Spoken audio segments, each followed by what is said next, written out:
ಸಂಖ್ಯಾತ್ಮಕ ಮೌಲ್ಯಮಾಪನ 2. ಇಲ್ಲಿ ನಾವು ನಲಿಕಲಿಗೆ 30 ಲಿಖಿತ ಮತ್ತು 20 ಮೌಖಿಕ ಪ್ರಶ್ನೆ ಪತ್ರಿಕೆಯನ್ನು ತೆಗೆದು ಮೌಲ್ಯಮಾಪನ ಮಾಡಬೇಕಾಗುತ್ತೆ.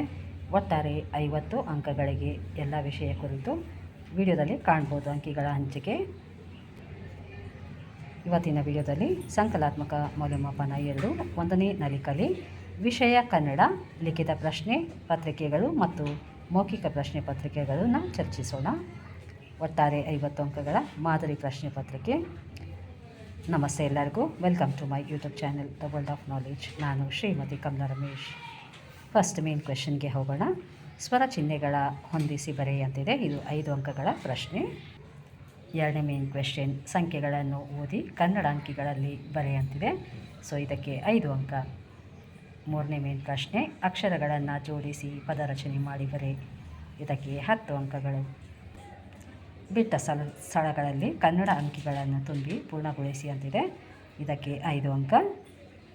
5ನೇ ಮೇನ್ ಪ್ರಶ್ನೆ ಕನ್ನಡದ ವರ್ಣಮಾಲೆ ಬರೆಯಿರಿ. ಸೊ ಇದಕ್ಕೆ 5 ಅಂಕ. ಸೊ ಈಗ ಮೌಖಿಕ ಪ್ರಶ್ನೆಗಳನ್ನು ಚರ್ಚಿಸೋಣ. ಇಲ್ಲಿ ಕಾಣ್ಬೋದು 20 ಅಂಕಗಳಿವೆ.